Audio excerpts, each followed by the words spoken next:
Alright, I'm just going to show you what's in my fridge and what we keep stocked up in there. You already kind of know probably from seeing my videos what's on my counters.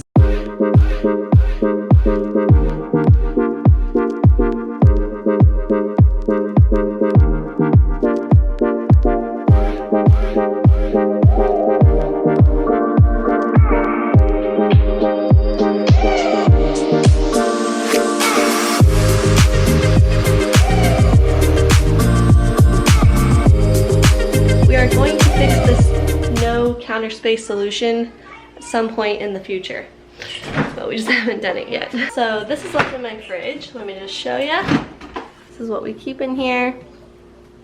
I'll just start from the top. We have some leftover beans in like a sauerkraut cup. We used to make our own sauerkraut, but we kind of have gotten lazy, so we've been buying this brand, which we have some sauerkraut right here. We've been buying this brand for a while, but we're gonna get back into it very shortly. When we get back from our California trip, we're gonna start making it again. But yeah, so in a leftover sauerkraut container, we have some leftover beans. We have our bell pepper, and whenever there's like an open one, I put like a cloth over it instead of saran wrap. I try to do that. And I have some avocado, mango. We put our ripe fruits that need to be refrigerated and can't get eaten right away on the top shelf. And some ginger that I put in for juicing. Some sesame seeds. And right here, I have our barley grass juice powder, which I get from Daily Green Boost. My friend Jamie owns this company, and it's really high quality barley grass juice powder, and I just love it. And I think he actually recommends not to put it in the fridge, but we put ours in the fridge simply because we don't really have any other space for it, and because we kind of stock up and have a lot at a time, and it's extra hot here in Hawaii, so we figured it's okay to put in the fridge. But I think ideally you're not supposed to put the barley grass juice powder in the fridge. And then we have some Hawaiian spirulina and sugarcane juice from the market I'm going to drink right after this video. We have some tomato sauce, which is just this brand. It's like jarred tomato sauce from a glass container. This one, the only ingredients is just tomatoes. And then we have some tomato paste, which we put, these types of dishes we put in like when we make homemade tomato sauce for pasta or veggie soup or some kind of stew or curry or something like that. And then we have lots of cucumbers and zucchini, more zucchini. And these are, we put the ripe avocados that we haven't eaten yet in here in the fridge.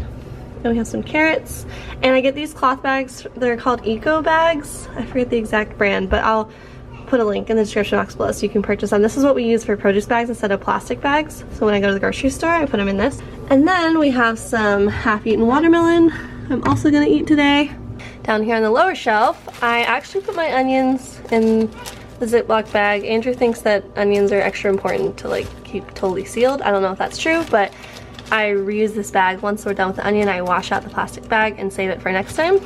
And then we have some leftover sweet potatoes in here. Potatoes? That is some leftover veggie soup in there. And mushrooms, which, in case you don't know, mushrooms do really well in a brown paper bag, supposedly. They keep better in a brown bag rather than a plastic bag. So I either put them in a brown bag or in a wooden bowl, put a cloth over it. And then we have celery. Broccoli, which this one, since broccoli's so messy in the fridge, I also put in a plastic bag that I just reuse. I've had this bag for quite a long time. We got the broccoli at the market. Then here we have lettuces from the farmer's market, romaine lettuce, red leaf lettuce, cilantro, more romaine. And then, so these are all from the farmer's market. We put them in our cloth bags. So, and then these are also from the farmer's market, the kale and the collards. A lot of the farmers at the farmer's market put their greens in plastic bags because the customers like it that way because they think it's like less messy and stuff. So what I do is Andrew takes home the greens that come in a plastic bag. Not all of them do that we buy that, but like the kale and the collards come in a plastic bag from the farmer. So when we're done using it, I rinse out the bag, let it air dry. I'll show you where I let it air dry. But I let it air dry outside, and then I return it back to the farmer the next week so that they can reuse it. So instead of like, so these are the plastic bags from the farmer's market, and then I just return them back to the farmer. That is a lot better than just recycling it, and especially better than throwing it away, because it goes straight back to the farmer to get reused again. It doesn't have to be like taken to a plant to be processed, to be broken down and turned into more plastic. It just gets right back to the farmer, which I'd rather not have to use the plastic at all. My sister is doing a plasticky challenge on her YouTube channel right now, so if you want to check that out, check it out on her channel. But yeah, we're getting there bit by bit, but I'm really conscious of the trying to not use plastic things. So I'm like returning the plastic back to the farmer, and I find that that's a good solution. So that's pretty much everything up there. We just keep like our leftovers and fruits and vegetables in here, and then when our fruits get too ripe, we put them in the fridge. And then we do have some condiments that we use. We have hemp seeds. We sometimes use coconut aminos for certain dishes, like Asian dishes that we make sometimes. Organic maple syrup. That actually you can get that at Costco.